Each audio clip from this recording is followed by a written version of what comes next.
I never thought I'd have to face a secret that could tear an entire town apart. But when I inherited my grandfather's land in Willow Bend, I uncovered something. Something that made my enemies tremble. They were building an empire on my land.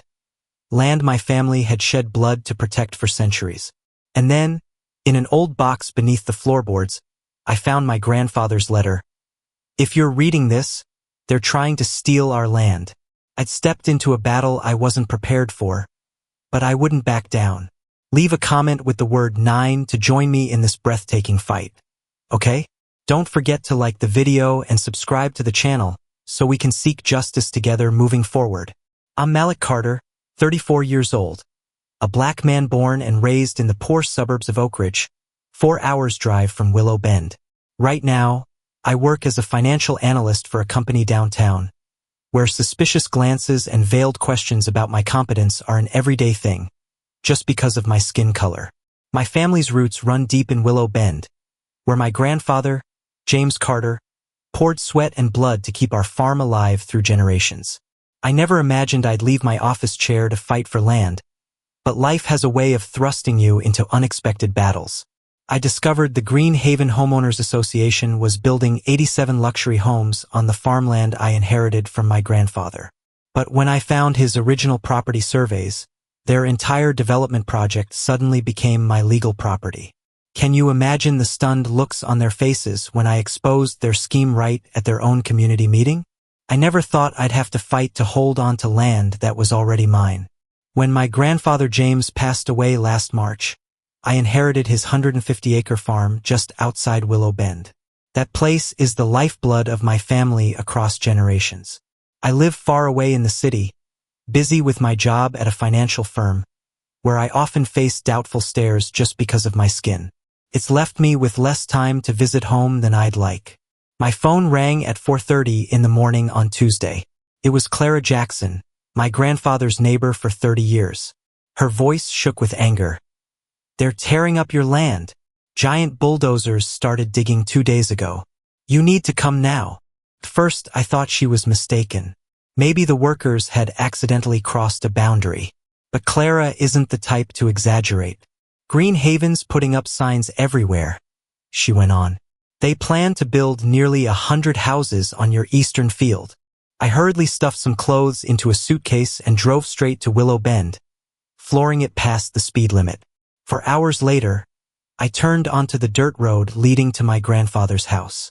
The familiar path felt foreign now. The countryside's peace was shattered by the roar of heavy machinery. Clouds of dust rose above the treetops. When I reached the hilltop overlooking the eastern land, my heart stopped.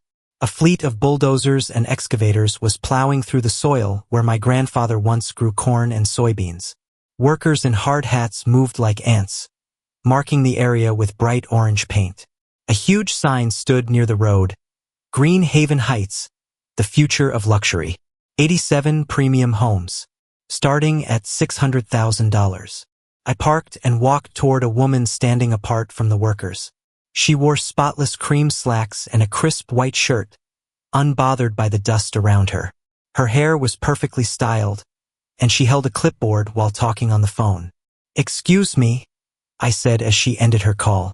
"What's going on here?" She glanced me up and down, her look dismissive, as if I didn't belong. "We're developing a new residential area," she said, her tone icy and flat. Margaret Voss, president of the Green Haven Homeowners Association. She extended a hand, but the handshake was perfunctory. "This is my land," I said, not bothering to return her gesture. "My grandfather, James Carter, owned this farm.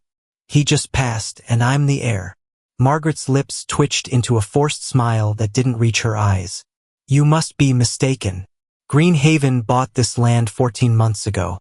We have all the permits and county approval." "That's impossible. My grandfather would never sell." "Maybe he didn't want to bother you," she said, her tone dripping with sarcasm beneath a thin layer of pity. "The deal was finalized long ago. We've been planning this expansion for 4 years." My head spun. My grandfather was gravely ill in his final months, but his mind stayed sharp.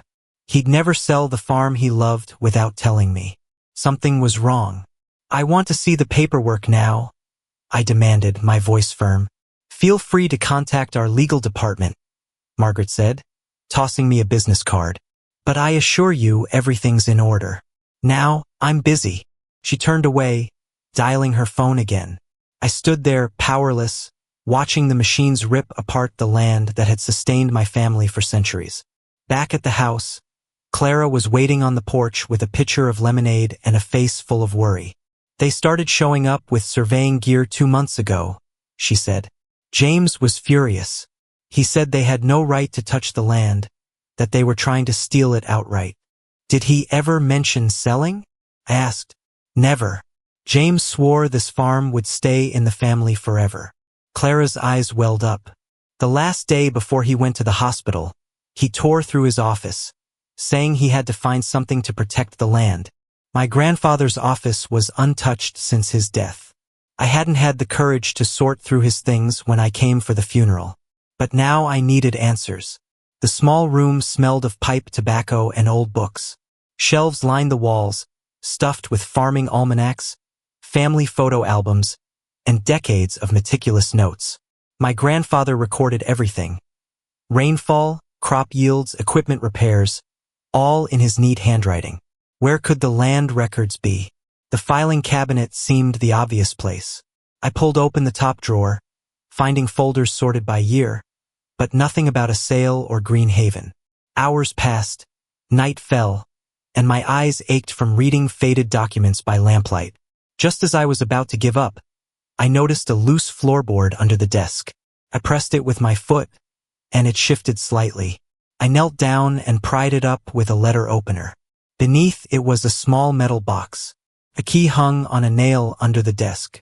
Inside, I found the farm's deed, my grandfather's will naming me the heir, and some yellowed land surveys. But the most shocking thing was a handwritten letter from him, addressed to me. "If you're reading this," it began, "they're trying to steal our land." My hands shook as I read on.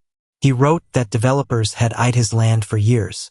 They pressured him to sell, but he always refused. In his final months, a man from Green Haven kept coming, saying they just needed a signature for a road easement, but each time he brought different papers. "I never signed to sell the land," he wrote. "If they say I did, it's a lie. Check the original 1905 survey against the current county records. The truth is in the boundaries." I dug deeper into the box and found the original survey. It showed the property's boundaries were far larger than I'd thought, nearly 230 acres, not the 150 listed in current records. That night I couldn't sleep. I spread the papers across the kitchen table, comparing the old survey to the new map. Something strange had happened over the decades. The eastern boundary had shifted, stripping away our land. Not only the area under construction, but, according to the original documents, we also owned the stretch where Green Haven had already built a residential community years ago. Dawn arrived, and I knew what I had to do. First, I needed a lawyer. Then, I had to figure out what Margaret Voss and Green Haven were plotting. If they thought they could steal land from a black man like me without consequences, they were about to learn an expensive lesson. I folded my grandfather's letter and tucked it into my pocket. "I won't let you down," I whispered into the empty room. Margaret didn't know she wasn't just facing a grieving grandson. She'd stumbled into a trap set by my grandfather, a resilient black man, long before he died, in a town that never valued him because of his skin. I didn't sleep a wink that night. By 6 in the morning, I was standing outside Henry Brooks' office, the only land attorney in Willow Bend. His secretary frowned when I requested an urgent meeting, but she eventually squeezed me in before noon. "So you think Green Haven's building on your land?" Henry asked after I laid out my case. He was older than I'd expected, with white hair, thick glasses, and a slow voice that weighed every word. I spread the documents on his desk. "Here's the original survey from 1905, updated in 1972. Compare it to the current county records." Henry studied each page, his fingers tracing the boundary lines. His eyebrows climbed higher and higher. "This isn't normal at all," he finally said. According to the original, your land extends nearly 1 mile farther east than the current records show. That includes the construction site, Green Haven's clubhouse, and about 15 houses they built 8 years ago. Exactly, I replied. Henry removed his glasses and rubbed his eyes. A boundary dispute this big isn't simple. We need to find out who altered the records and when. Henry switched to speakerphone and called the county assessor's office. After navigating a maze of departments, we uncovered a horrifying truth. In 1979, a minor change was logged on the eastern boundary, just a 15-foot strip for power lines. But by 1988, a larger alteration appeared, slashing the property by nearly 65 acres. The paperwork was flimsy as torn tissue, with a single form bearing a scribbled signature that didn't remotely match my grandfather's handwriting. He was in the hospital that month, I said, my voice trembling as I checked the dates. Second heart surgery. There's no way he signed this. Henry frowned, his eyes darkening. This is blatant fraud, Malik. But proving it after 36 years will be a brutal fight. What can we do? I asked, clenching my fists to stifle my rage. File an emergency injunction to halt construction immediately, Henry said firmly. Then petition the court to recognize the original boundaries based on these old surveys. But we'll need a surveyor expert to authenticate these maps. While Henry drafted the urgent paperwork, I realized I needed more ammunition. I sped to the county archives, demanding every record tied to the Green Haven Development Company.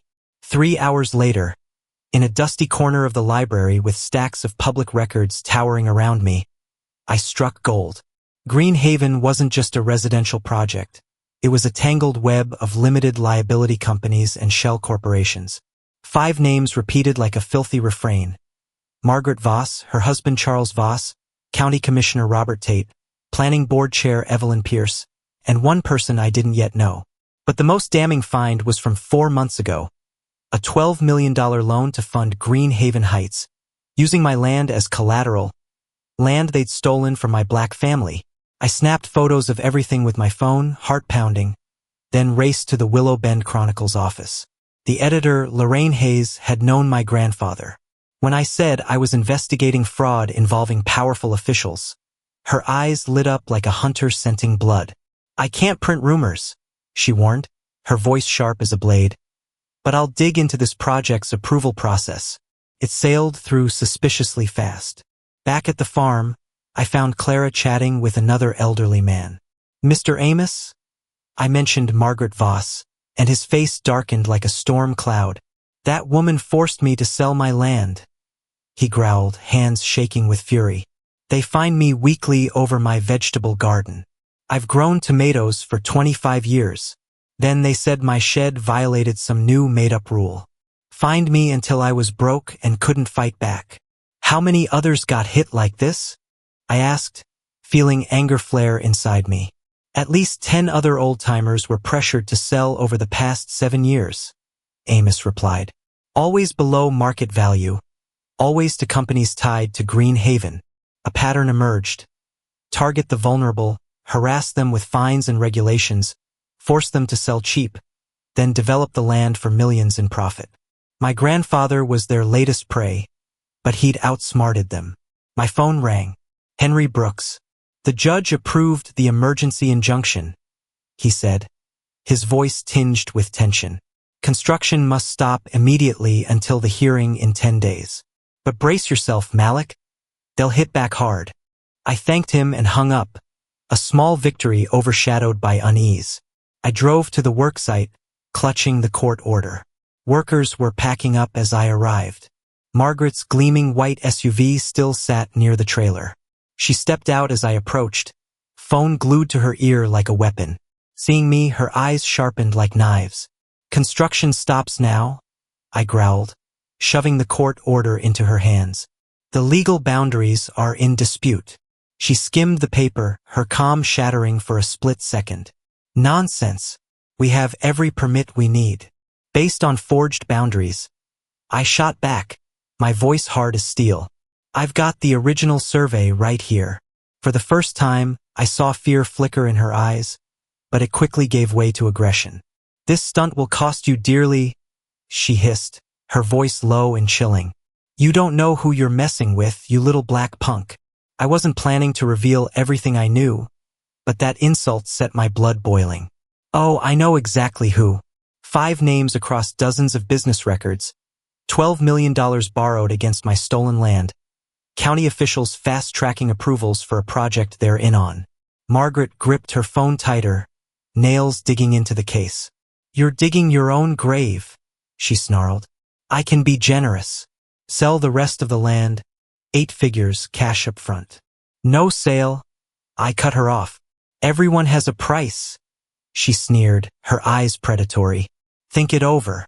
You don't belong here. What does this land mean to someone like you? This land is my family's blood through 5 generations. I shouted, my voice trembling with rage. Not for people like you to steal. I turned away, feeling her gaze like daggers in my back. As I reached my car, she yelled after me, Robert Tate's my husband's best friend. Judge Larson dines at my house every month. Your injunction won't last 3 days. You're a nobody in this town. I drove off, her words echoing in my head. She was right about one thing. I was an outsider here, a black man daring to challenge their system. But she forgot about my grandfather. He'd lived his whole life in Willow Bend, knew everyone, earned respect even from those who despised his skin. And he'd left me more than just land. Back at the house, I returned to my grandfather's office. If he foresaw this fight, what else had he hidden? I searched carefully through every file, every notebook. In the Village Fair 2015 album, I found dozens of photos of him with neighbors, shopkeepers, and families who'd known him for years. Names were written on the back of each one. These weren't just memories, they were allies, people who might stand with me against Green Haven. My phone buzzed with a text from an unknown number. Parking violation on your property. Fine of $700. Green Haven enforces regulations. Attached was a photo of my car parked on my own land. This was how they started, just as Amos had said, death by paperwork. But I wasn't like the others. I knew their game, and I had something they didn't expect. My grandfather's secret weapon, still buried in those documents, waiting for the right moment. Night fell over the farm as I sat on the porch where my grandfather once told summer stories. The eastern field lay silent now, machinery abandoned under the court order. But this was just the beginning. Tomorrow, Margaret would rally her powerful cronies. The real battle was coming. She didn't know I'd found more than surveys in my grandfather's box. I had documents that didn't just question the boundary changes, they pointed straight to who faked them, when, and why. Margaret thought she was dealing with a dreamy black grandson clinging to ancestral land. She had no idea she was facing my grandfather's ghost. A man who'd logged every dirty deal, every shady approval over decades, patiently setting a trap while they dismissed him as a stubborn old black man. The snare was ready. I just had to let them dig themselves deeper. My heart pounded as I pushed open the glass doors of the Green Haven Community Center. Tonight was the night I'd prepared for over 3 weeks. Inside, nearly 120 people filled the folding chairs, buzzing about a new basketball court and fancy streets, clutching tiny cups of juice. Up front, Margaret Voss loomed in a deep green blazer, pointing at images of lavish homes on a screen. Imagine a pool area with a modern slide, she said, her smug grin wide. Our property values will soar when the new residents move in. The crowd clapped, a few whistling. No one knew what I held in my briefcase would shatter their party. I took a deep breath and strode down the center aisle. Sorry? I shouted, turning every head. I need to talk about this project right now. Margaret's smile vanished, then returned, faker than ever. We'll address questions after the presentation. Can't wait, I said, charging onto the small stage. Facing the curious crowd, I declared, I'm Malik Carter. My grandfather owned the Willow Bend farm for 70 years. That rundown land we bought up, Margaret interrupted, her voice syrupy with venom. We're thrilled to turn it into a beautiful community. Murmurs rippled through the room. I opened my briefcase and pulled out the first document. This is the original survey from 1905, I held it high, my voice steady. And this is the update from 1972. I raised another sheet. According to these legal records, my grandfather's land stretches 65 acres farther east than the current county files show. I turned to the Green Haven board members seated behind the podium. I placed copies in front of each one. To put it simply, I continued, "You're building on land that belongs to me. Not just the new project. 15 of your current homes and your clubhouse sit on my property too." The room erupted. People shot to their feet. Someone knocked over a chair. "Ridiculous," Margaret bellowed, snatching the survey from my hands. "We have permits. Lots are sold. Construction's underway." I stayed calm as her face flushed red. "Your permits are based on falsified boundaries. I've already filed with the court to stop construction immediately." Clarence Reed, a balding man with thick glasses and Green Haven's treasurer, scanned the documents with a panicked look. "Margaret," he whispered, though the mic caught it, "these markers line up with the old creek. They look real." She yanked the paper from his grasp. "This is obviously a scheme to extort us," Margaret Voss shrieked, her voice piercing the air like a blade. "We'll crush this farce." "Go ahead and try," I replied, my tone icy, pulling the final document from my briefcase. "But you should know this. According to the legal boundaries, your house, Margaret, sits entirely on land that belongs to me."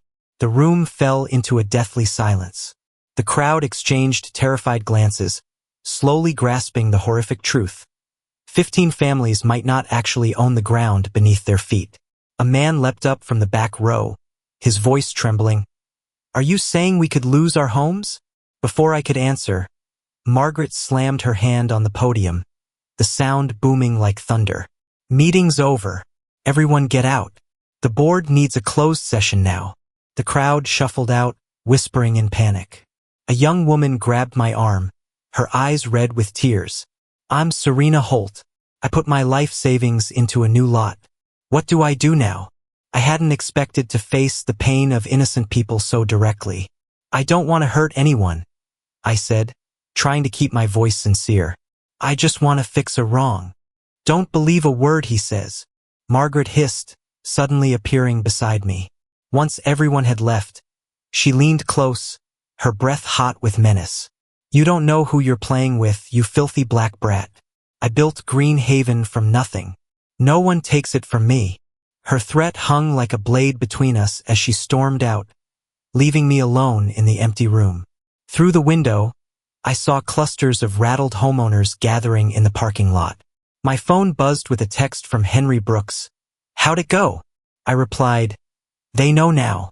Get ready for their counterattack." But I didn't tell him I was shaking. I'd lit the fuse on a bomb, but was I ready for the devastating explosion to come? This wasn't just about houses on paper, it was people's lives, their dreams. But they were built on land stolen from my grandfather, a black man trampled by this system.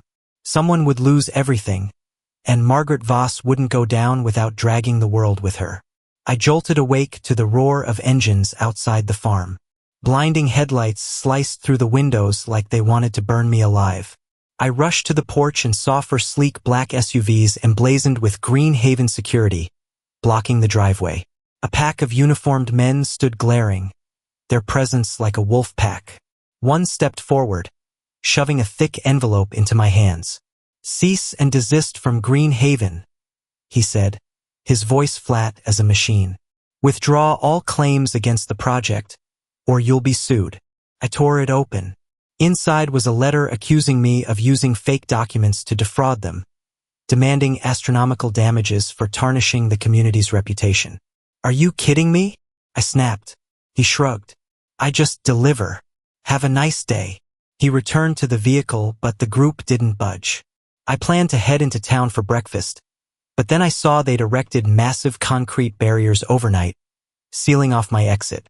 "Sorry," another guy said, his eyes glinting with malice. "This access hasn't been approved by the board, closed for safety reasons." I was trapped on my own land. I called the sheriff's office, but they responded coldly. "This is a civil dispute. We don't get involved. Get a lawyer." My phone rang. Margaret's name flashed on the screen. I'd never given her my number. "Good morning," she purred, her voice venomous as a snake. "Enjoying the view? This is harassment." I roared. "You can't block access to my land." "Oh, according to county records, the real ones, that driveway's part of Greenhaven's common area. We control it," she replied, her tone triumphant. "You know those records are fake." She chuckled, the sound sharp as a razor. "Let me teach you how this world works. The county commissioner drinks with my husband every Saturday. The building inspector's son works for me. The water district head is a Greenhaven neighbor." Sweat poured off me as she went on. "By noon tomorrow, that shack of yours will be slapped with 12 building violations. Your water will be cut for emergency maintenance. Local contractors will avoid you like the plague because they know crossing me means death." "That's illegal," I shouted. "That's the law of the jungle in this town," she replied, her voice frigid. "You can't win, but I'm generous. Drop the claims, hand over the disputed land, and I'll pay you a hefty sum." "It's not about money," I growled. "It's always about money, you fool," she sneered with contempt. "Think it over. Deadline's noon tomorrow." She hung up. I stared at the phone, then out at the security vehicles still lurking outside. They didn't leave. Sure enough, by afternoon, a county inspector showed up, poking around the house. He listed everything. Faulty wiring, a defective septic tank, weak railings. 12 violations needing immediate fixes, costing tens of thousands of dollars. As he left, another truck arrived, planting signs along the property line. "Greenhaven Heights, luxury living coming soon." The water in the house dwindled to a trickle. I called the utility company, and they said it was under maintenance with no end date. I tried ordering pizza, but the driver claimed he couldn't find the address. A first in years. I was being isolated step by step. That night, I sat on the porch in the dark, watching security lights sweep across the field where my grandfather once grew corn. The bulldozers loomed silently in the distance, waiting to resume tearing apart his legacy. My phone lit up with a text from Henry. "They're countersuing, claiming your documents are fake. Trial set for 4 months from now." They'd keep building while we waited. For months, half the houses would be done, everything ruined. I scrolled through my contacts, desperate for someone who could help. A name popped up, Naomi Bell, a reporter at the Willow Bend Chronicle. We went to high school together. It had been ages since we talked, but maybe, as I was about to call, headlights flashed from the driveway. A car squeezed past the concrete barriers and rolled toward the house. I tensed, thinking Margaret was up to something again. The car stopped, and a familiar figure stepped out.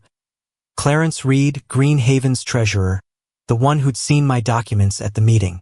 "I shouldn't be here," he said, his voice shaky, glancing at the security vehicles in the distance. "If Margaret finds out." "Why are you here?" I asked, narrowing my eyes. He pulled a USB drive from his pocket. "Because this is wrong. I've kept Greenhaven's books for 9 years. There's stuff you need to see." I dragged him inside, out of prying eyes. At the kitchen table, he opened his laptop, revealing financial records, meeting minutes, and emails. "Margaret and the board treat Greenhaven's funds like their personal piggy bank," he explained. His voice rushed. "Special fees vanish. Contracts go to cronies. Reserve funds get funneled into shell companies." "Why give this to me?" I asked, my heart pounding. "Because I'm not the only one fed up with her," Clarence replied. "Plenty of people are tired of her rules and manipulation. When you showed up with those land papers, it was the first time I saw her rattled." He pointed to a spreadsheet. "Check last year's special assessment. Every homeowner paid $1,500 for road repairs. Actual costs were a third of that. The rest disappeared." "That's theft," I snapped. Clarence nodded. "There's more. Those 15 houses you say are on your land? Residents have complained about drainage issues for 6 years. Margaret promised fixes but did nothing. Now I get why. She knew they weren't legit." As we talked, my phone buzzed nonstop with texts from unknown numbers. We're with you against Margaret, the Brooks family. 37 Green Haven Way. She fined us $700 for planting veggies instead of flowers. How can we help? The Colemans. My kid's backyard playset was torn down without notice. We want in on your fight. The Ortiz family. Clarence Reed cracked a faint smile. I might have shared your number with a few friends. For the first time since this war began, a spark of hope flared inside me. Margaret had power, connections, and money, but she'd also made dozens of enemies. People ready to rise against her oppression. We need a plan, I said, my voice firm as steel. And I know where to start. As Clarence left, carefully maneuvering past the security vehicles, I stood watching a light drizzle fall over the half-built houses in the distance. Margaret thought she could choke me into submission. She didn't realize she'd just handed me the allies I needed to topple her greedy empire. Tomorrow would be different. Tomorrow I'd stop playing defense. My grandfather always said, the best trap isn't one the enemy stumbles into. It's one they unknowingly help you build. Margaret had just handed me the final pieces. The water to my house was cut off 2 days ago. The power went out this morning. I stood in my grandfather's kitchen, staring at the spoiling food in a warming fridge, fury boiling in my veins. Margaret Voss thought she could drive a black man like me off my ancestral land by turning my life into hell. She'd miscalculated badly. I grabbed a notebook and stormed outside. If she wanted war, I'd find my army. The first person I went to was Clara Jackson. She opened her door in a floral robe, her eyes widening as I told her the news. They cut your utilities? She yelled, her voice cracking with outrage. That's a crime. Building houses on my land is a crime too, I replied, my voice hard as stone. But Margaret's got people in the county. I need to know who here hates Green Haven as much as we do. Clara's eyes lit up, and she pulled me inside. Sit down, grandson. This is a long story. She handed me a list of 12 names. Families fined for painting their mailboxes the wrong color. Elderly couples threatened with foreclosure for letting grandkids visit too long. A single mom who couldn't afford $1,200 to build a fence to keep her toddler safe. I spent the day knocking on doors across Green Haven. At first, people were scared, shrinking at the mention of Margaret Voss. But when I showed them the land documents, their eyes changed, from despair to a flicker of hope. They weren't just victims. They were potential warriors. Lena Freeman, forced to rip out her vegetable garden, invited me in for lemonade, her hands trembling with pent-up rage. Margaret made my husband uproot our tomatoes because veggies aren't classy enough, she gritted out. Fined us $700. My husband works 3 shifts a day, and we still can't make ends meet. The Singh family spent $4,000 fighting Green Haven over a porch swing.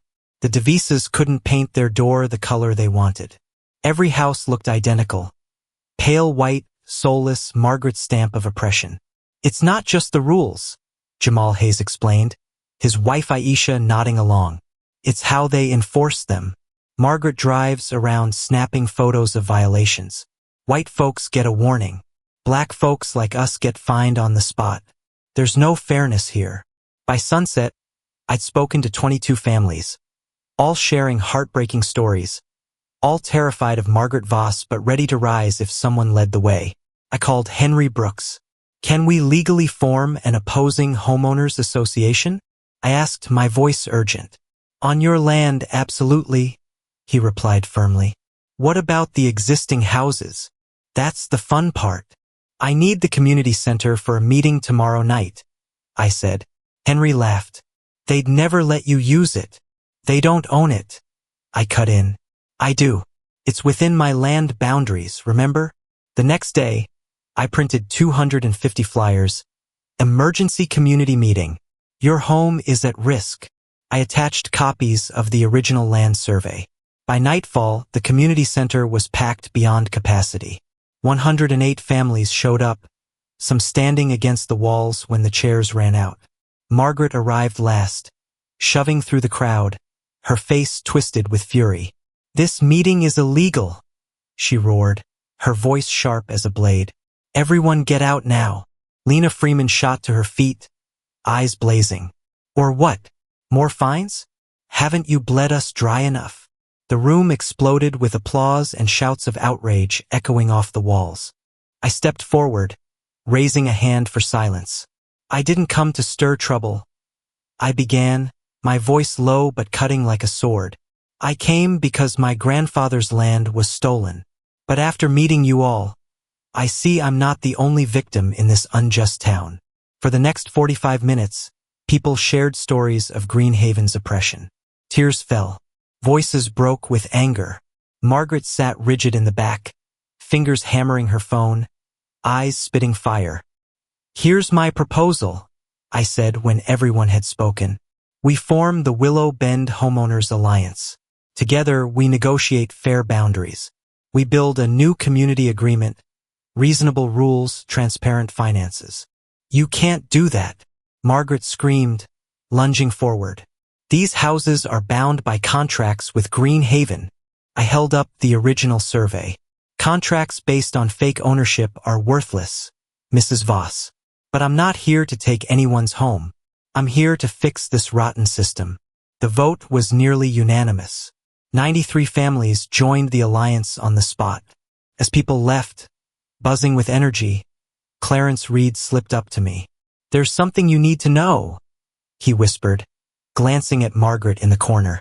Greenhaven's finances don't add up. Monthly fees are skyrocketing, but the reserve funds drained. I wanted to investigate, but Margaret controls everything. I clapped his shoulder. You ready to show me the books? He nodded, voice shaky. Tomorrow morning. My office. Margaret charged over, jabbing a finger in my face like a dagger. You just signed your death warrant, she snarled, her breath hot with hatred. By tomorrow night, you'll regret ever stepping foot in Willow Bend, you filthy black rat. Is that a threat, Mrs. Voss? I asked, eyes narrowing. No, it's a vow, she hissed. I've got the county commissioner, the sheriff, and the judge in my pocket. This little rebellion dies right here. She didn't know I'd invited Naomi Bell from the Willow Bend Chronicle to sit quietly in the back. Every word she said, every insult and threat, was recorded, razor-sharp evidence to expose the corrupt system she'd built. As Margaret Voss slammed the door on her way out, my phone buzzed with a text from Henry Brooks. Environmental survey results just came in. You won't believe what's on that land. I smirked coldly. Margaret thought she held all the power, but my grandfather always said, truth is the sharpest blade to carve up your enemies. And tomorrow, the shocking truth about Greenhaven would hit the front page. I jolted awake to the blare of police sirens around my grandfather's farm. Through the window, I saw Margaret standing beside a tall man in uniform, her eyes gleaming with triumph. The moment of reckoning had arrived. You're trespassing on private property. Sheriff Collins barked as I opened the door, his voice booming like thunder. I kept my cool, flashing a defiant smile. Actually, Sheriff Collins, I think you'll find I'm the rightful owner. I handed him a thick stack of papers, the original survey and my grandfather's deed. This pile of paper isn't verified, Margaret roared, her face red with rage. It's been verified. A woman stepped out of a car I hadn't noticed, her voice sharp as a knife. Lydia Grant, County Archives Office.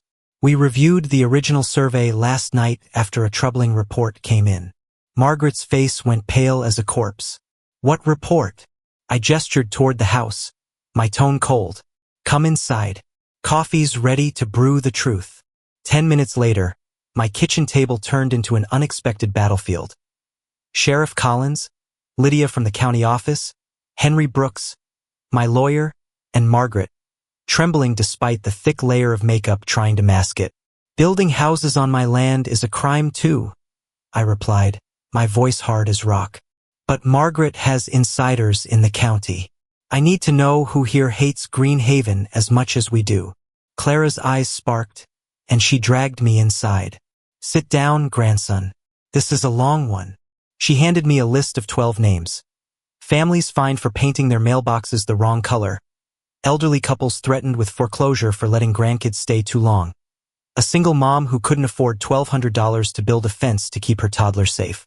I spent the day knocking on doors throughout Greenhaven. At first, people were terrified, flinching at Margaret Voss's name. But when I showed them the land documents, their eyes shifted, from despair to a flame of hope. They weren't just victims. They were warriors waiting to be unleashed. Lena Freeman, forced to tear out her vegetable garden, invited me in for lemonade, her hands shaking with suppressed fury. Margaret made my husband rip up our tomatoes because veggies aren't fancy enough, she gritted out. Fined us $700. My husband works 3 shifts a day, and we still can't get by. The Singh family spent $4,000 fighting Greenhaven over a porch swing. The DeVises couldn't paint their door the color they loved. Every house was identical. Pale white, lifeless, Margaret's mark of domination. It's not just the rules, Jamal Hayes explained, his wife Aisha nodding in agreement. It's how they enforce them. Margaret drives around snapping violation photos. White folks get a heads up.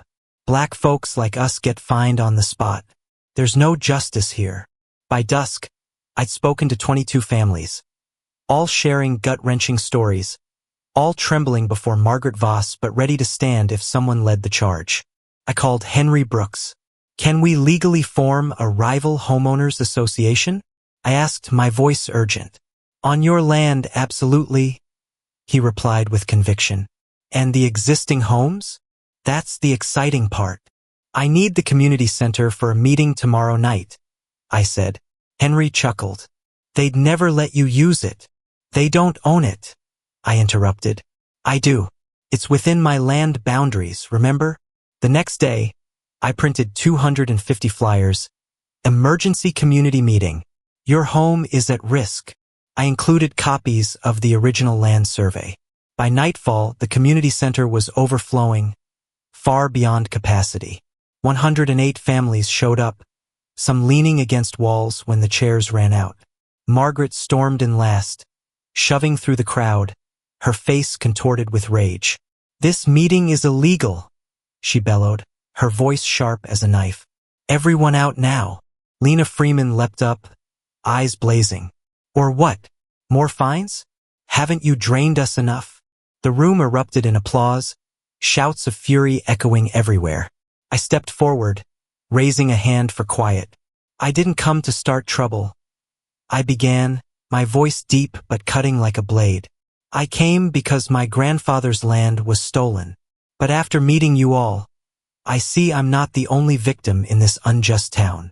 For the next 45 minutes, people shared tales of Greenhaven's tyranny. Tears flowed. Voices cracked with anger. Margaret sat frozen in the back, fingers pounding her phone, eyes shooting sparks. Here's my proposal, I said when everyone had spoken. We form the Willow Bend Community Alliance. Together, we negotiate fair boundaries. We build a new community pact, sensible rules, transparent finances. You can't do that, Margaret shrieked, charging forward.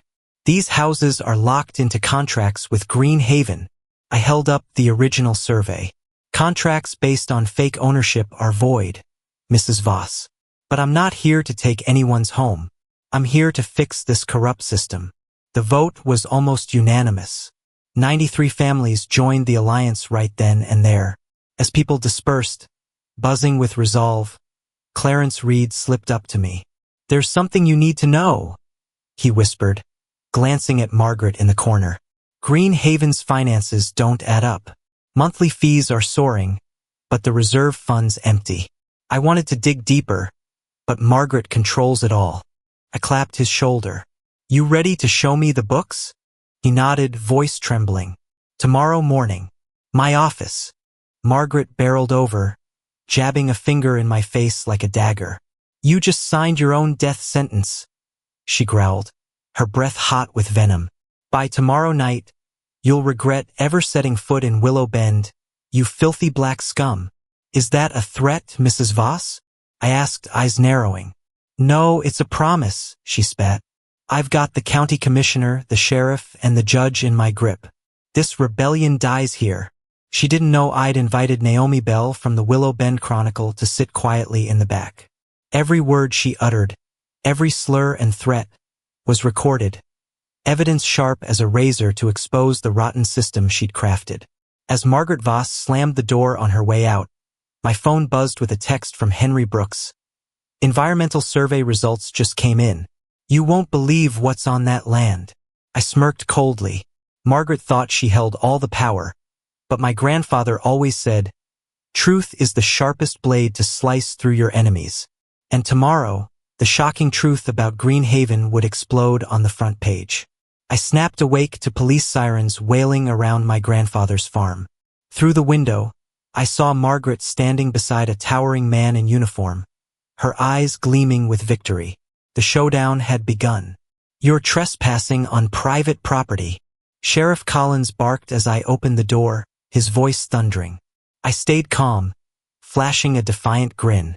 Actually, Sheriff Collins, I think you'll find I'm the lawful owner. I handed him a thick stack of papers, the original survey and my grandfather's deed. This junk hasn't been verified.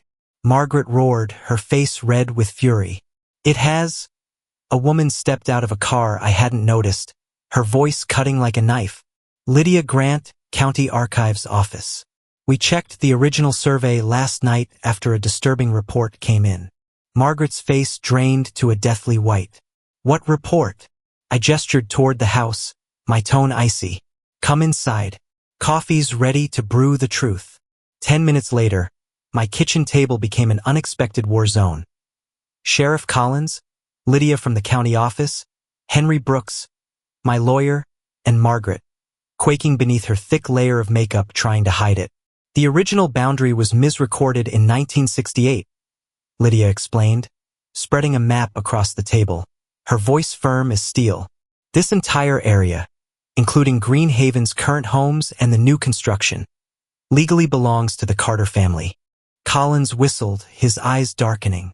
That's a big mistake. Not a mistake, Henry said, his voice low like an approaching storm. We have proof the boundary was deliberately altered. Ridiculous. Margaret slammed the table, the sound cracking like a gunshot. This is a filthy plot to extort money from innocent people. Speaking of money, I replied, sliding a stack of documents toward Collins, my voice sharp as a blade. Clarence Reed gave me these yesterday. 5 years of Greenhaven's finances. Collins flipped through the pages, his face clouding like a storm. Mrs. Voss, how do you explain $350,000 in membership fees funneled to Greenlight Solutions LLC? It's our legitimate management company, she snapped, her voice stiff as wood. Registered under your son-in-law's name, I added, my gaze piercing. Along with 3 other companies siphoning Greenhaven funds. Landscaping, security, maintenance, all flowing into your family's pockets. Collins snapped the file shut. Mrs. Voss, you're coming with me to the station right now. This is absurd. Do you know who I am? My husband drinks with Judge Pierce every Friday. Margaret screeched, thrashing as she was hauled away. As Collins escorted her out, Lydia turned to me, her voice tense. What now? The people's homes. I'm not evicting anyone, I assured her, my tone resolute. But construction stops until the wetland survey's done. By noon, the project was halted. Local news vans lined the road. My phone buzzed nonstop with calls from frantic homeowners. I called an emergency meeting at the town hall that night. The high school gym was the only place big enough. Nearly 450 people crammed in. Current homeowners, laid-off workers, county officials, and curious locals. The air was thick with fear and anger. I took a deep breath and stepped to the mic. I'm Malik Carter. This is my grandfather's land. I didn't come to fight. I came to protect the legacy of a black man crushed by this system. Shouts cut through. What about our homes? I'll sue. My whole life's in that house. I raised a hand, my voice booming like thunder over the noise. Listen, I'm not taking anyone's home. I'm here with a solution that works for everyone. The room quieted. I went on. First, every current homeowner gets a legal deed. No one loses their house. Relief rippled through the crowd. Second, the new project will be redesigned to protect the wetlands my grandfather cherished. This isn't just a swamp. It's a vital habitat and flood barrier for the whole area. I clicked to the next slide, showing my grandfather's environmental study. For endangered species live here. Building on it is wrong and breaks federal law. A man stood, his voice shaky. I sank everything into a new lot. What about my money? Fair question, I replied. We're setting up a land swap program. Anyone who bought in the preserve gets an equivalent lot in the new project. No one loses out. For the next 50 minutes, I laid out a vision. A community in harmony with nature, transparent management, fair rules, fees that actually serve the people. Near the end, Lena Freeman grabbed the mic, her eyes ablaze. I've lived under Margaret's boot for 10 years. I couldn't paint my door red. Couldn't grow veggies. My kids couldn't play outside after 6 at night because of noise violations. She scanned the room. Is this the community we want? When the meeting ended, over 380 signatures backed the Willow Bend Community Alliance. Even some of Margaret's former cronies joined, including Clarence, who pledged to untangle the financial mess. The next 8 months weren't easy. Margaret hired pricey lawyers, pulling every trick to flip the tables, but the evidence was ironclad. In the end, she took a plea deal for financial fraud. Today, 14 months later, I sit on my grandfather's porch, watching kids bike past houses with doors painted every color of the rainbow. The community garden, where Lena's tomatoes tower high, hums with neighbors swapping growing tips. Behind me, the old farm's now a community hub, hosting classes, meetings, and festivals daily. The wetlands are secured with a permanent easement, complete with walking paths and signs explaining each species' importance. Clara Jackson sits beside me, handing me a glass of lemonade. Your grandfather would be proud enough to cry, she says, pointing to the restarted construction. Smaller homes, more green space, solar panels on every roof. I found this while cleaning his office, I say, pulling out a weathered notebook. His journal from 35 years ago. He fought the first developers when they tried building on the wetlands. Clara laughs. He always said you were like him, solid as rock when it came to standing for what's right. In the distance, a blue heron lifts off from the protected marsh, soaring over homes where people now live in sync with the land. Sometimes the best trap isn't about catching the wrongdoers, it's about showing them a better path. Greenhaven tried to steal my land, but instead, they gave me a community, something Margaret's money and power could never buy. Malik Carter's journey is a powerful reminder that in today's society, where racial injustice, corruption, and abuse of power still lurk, the strength of truth and unity can change everything.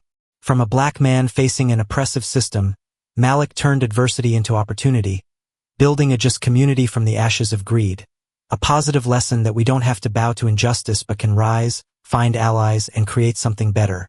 Note that this story is for entertainment and education only, not meant to discriminate, criticize, or defame any individual or organization, but simply offers a perspective to spark reflection. What do you think of this lesson? Leave a comment sharing your thoughts on this story below. Don't forget to hit like if it resonates, share to spread the message, and subscribe for more meaningful stories. Thanks for watching this video to the end. Wishing you a peaceful day, and see you in the next one.